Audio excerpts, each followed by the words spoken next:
Hey there, you looking kinda cute. Please consider subscribing and check out our Patreon. Let's have some fun. This story is brought to you by WendyH. It always disturbed Ralphie Lawrence a little bit when he encountered an outsider. It was a fairly uncommon occurrence, but certainly not unheard of. In this day and age, it was not possible to be completely isolated from the outside world. But the people of the town of Meryton did what they could to ensure that intrusions were minimal.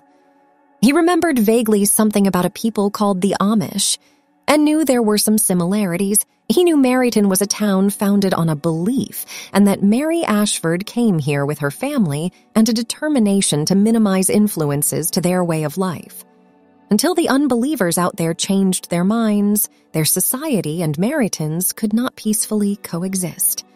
New converts were always welcome, of course, but interlopers were discouraged. Ralphie knew all this. Indeed, his family was among the founding mothers of Meryton. Meryton's way of life was his way of life, and only the appearance of a stranger reminded him of the rest of the world out there. The day started out ordinarily enough. He had risen before dawn to give himself plenty of time to get ready. He took a quick shower, donned bra, panties, and a robe, then sat down at the vanity. He expertly applied makeup and fixed his shoulder-length auburn hair, making a mental note to get a hair appointment when he spotted a few gray roots. He pulled on a sheer pair of nylons and slip before putting on a plain baby blue shirtwaist house dress and slipping into a pair of matching pumps. Selecting a suitable frilly apron, he descended the stairs to the kitchen. Ralphie prided himself as a model house husband. Breakfast was almost ready by the time Andrea came groggily down the stairs. She was a handsome woman. Her graying, crew-cut hair gave her a look of distinction, and her blue suit was immaculate, right down to the polished black wingtips. She kissed him on the cheek and patted his behind before sitting down at the table. He called upstairs for the boys to come to breakfast. The Richmonds' two sons were Ralphie's pride and joy. And although Andrea had been disappointed that they had not had a daughter, he knew that the boys were the apples of her eye. Danny, the youngest, bounded down the stairs first. He was 6, and so wore the elementary boys' uniform consisting of a white blouse, navy jumper, white tights, and black patent leather Mary Janes. As usual, he clutched his Bobby doll, this morning dressed in a cheerleader's outfit. Andrea thought he was a little old to be still carrying dolls, but Ralphie thought it was cute. The doll was always left behind when Danny went to school, so he didn't see the harm in it. The oldest, Richie, soon followed his brother down the stairs. He was a pretty lad of 16, a little headstrong as all teenagers are, but all in all, a good boy. He wore the high school uniform, which was a starched white blouse, pleated blue skirt, sheer tan pantyhose, and pumps with 1-inch heels. He had just reached the age when he was allowed to wear makeup, and Ralphie always checked carefully to make sure he didn't overdo it. Although he thought Richie's lipstick was a bit too bold, he approved overall. He noticed that Richie was wearing the earrings that his girlfriend had gotten him for his birthday along with her class ring. Ruth was a fine girl, but Ralphie was a bit concerned that things might be moving too fast. He wanted Richie to find a woman to take care of him, but not until he was at least out of school. Although Andrea was a little distracted by the morning paper, breakfast conversation was pleasant enough. Then, with kisses all around, the boys were sent to school. Andrea soon followed them out the door, after grabbing her briefcase and giving Ralphie a quick kiss and a slap on the bottom. Ralphie sighed, then busied himself with the day's housework. After lunch, he decided to go shopping for a while. He put on a nice pink floral dress and matching shoes, white gloves, and a pretty hat, and touched up his makeup. As he looked in the mirror, he was pleased overall. He prided himself on his youthful figure and thought he was still pretty enough to keep Andrea's interest after all these years. He remembered when they first met. Ralphie was a blossoming boy of 17. He had been square dancing at a youth function and had decided to stop by the malt shop on the way home. He still had on his square dancing outfit, which consisted of a blue checked dress with full petticoat and white Mary Jane-style flats. As he sipped on his soda, he noticed a handsome girl wearing a cardigan sweater checking out his nyloned legs. He giggled, and she looked down, red-faced. Despite that, he soon enticed her to come over and sit down. Her name was Andrea Lawrence, and it was love at first sight. Now here he was, Mrs. Ralphie Lawrence, father of her 2 beautiful sons. He hoped his boys would find a strong, capable woman to take care of him the way Andrea did. A man needed pampering, and she knew just what to do to make him happy. After driving around town for a bit, Ralphie decided to peruse the shops at the mall. The place looked a lot emptier without all the tough-acting teenage girls and the giggling groups of teenage boys, and the clicking of his heels seemed loud in his ears.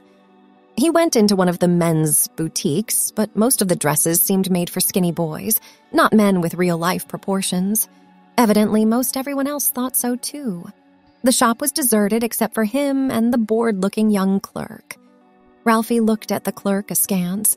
He wore too much makeup, and he had a large run in his pantyhose. He half-heartedly persuaded Ralphie to try on one mini dress which fell well above his knees, but Ralphie thought it made him look slutty. He did find a pair of cute ankle-strap dress sandals, which he liked enough to buy. After strolling around for a while, Ralphie decided to go to Nails for a manicure. As he walked in, he was glad to see that Howie Hansen was working today. Howie was a newcomer. He was not born in Meriton, but had come here right after graduating high school, having heard rumors about a town which was everything he had dreamed of his whole life. He had been an outcast on the outside, but here fitted in like he was a native. Ralphie was on the welcoming committee when the council voted to receive Howie as a citizen of the town. He remembered that Howie was not exactly polished at the time. His hair was quite short and not styled. His hair was a mess. His makeup was crude, and his dress didn't fit well. His mannerisms were quite feminine as well, with his stiff wrists and awkward gait. But he had a great earnestness about him, and Ralphie knew that he would assimilate. And so he had. Howie stood before him a confident and sexy young man. His hair and makeup were immaculate. He was very well dressed in an expensive suit and sheer hose, and was just as limp-wristed and fluid as any native Meriton man as he flitted around the room. His red-rimmed mouth lit up with a smile as he saw Ralphie come in. "Hi, Mrs. Lawrence. So nice to see you," he said, reaching out to touch Ralphie's arm. "Please, have a seat. You're looking as lovely as ever." "Thanks, Howie. You're looking very pretty yourself. Those shoes are darling, by the way." Ralphie settled into a chair, and Howie went to work on his nails. "Is that what I think it is?" he asked, pointing at Howie's left hand. "It sure is," Howie exclaimed, glowing. "Myra asked me last week. It was so romantic. She got down on one knee and everything," he giggled. "Oh, it's so wonderful. I can hardly believe it. Mrs. Howie Banks. I've already started practicing writing my new name.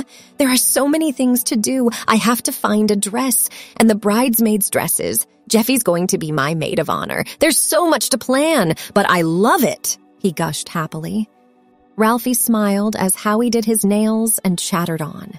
It was the most important day in a man's life, after all. Ralphie could remember being the flower boy for his uncle's wedding and how he loved his miniature bride's outfit. He was only 8, and it was the first time his father let him wear pantyhose and shoes with heels. He felt so grown up. He remembered dreaming of the day when he would be the bride and all eyes would be on him. And it turned out to be just as wonderful as he had hoped. Terry, Marky, and Jimmy were his bridesmaids, and they wore beautiful lavender dresses. Andrea was so handsome, and when she lifted his veil and kissed him, the world stopped for a few moments. He didn't begrudge Howie his happiness at all. In fact, he thought that every boy should have a chance to be a bride. In due time, Ralphie's nails were finished, a pretty French manicure. He had always been careful to take good care of them, and usually did his own, but a boy needed to be pampered every once in a while. He said goodbye to Howie and headed out the door. It would soon be time for the boys to come home from school, and he needed to be there. As he exited the mall, he immediately saw the outsider. It always made him a little nauseous to see one. They just didn't fit. It was a woman, he noticed, although she would have been mistaken for a man at a distance. She had on makeup, a dress, even hose and heels. What a pity, thought Ralphie. She could be a very handsome woman. He shuddered inwardly. He tried to ignore her and go on about his business, but she accosted him. "Oh my God, it's really true," she exclaimed. "Ron told me, but I never would have believed it. I don't understand. What would make a man do this? Aren't you uncomfortable wearing a dress?"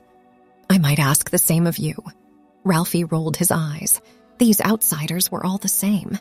"And yes, it's true before you even ask. Women run the town." "It's only natural. After all, women are the superior sex. A man should be obedient to his wife's wishes. Maybe one day you outsiders will come to your senses for the sake of womankind." "I'm sorry," she said. I didn't mean to offend you. It's so strange to me, you must understand that. You don't look bad dressed that way. You're very pretty, in fact." I thank you, madam. Now, good day," Ralphie said sharply, then turned on his heel and walked away, glad that the encounter was over. He couldn't help running through the whole thing in his mind on the way home. The female outsider was obviously very disturbed, but no less than he was. She was so masculine and weak, it made him uncomfortable to even think about her. At least, it wasn't a male outsider, he thought. They're even more repulsive. Crude animals, that's all they were. He shook his head and, pulling into the driveway, made an effort to forget the whole thing and concentrate on his tasks for the evening. Ralphie was in a reflective mood as he put away the dishes after supper. "What's wrong, Dad?" asked Richie, looking at him concernedly. "Oh, nothing, honey, nothing." Ralphie stood back and took a look at his son. He wore a simple rose-colored house dress, pantyhose, and white pumps. His fingernails, now getting long, were painted to match the dress. His hair was up, revealing his slender, graceful neck. His eyes were very pretty, emphasized by the eyeliner, muted eyeshadow, and mascara he had very expertly applied. His rose-colored lips were pursed thoughtfully. Proudly, Ralphie said, "You know, Richie, you're growing up to be a beautiful young man." Richie grinned and hugged him tightly. "I guess I take it back after my father."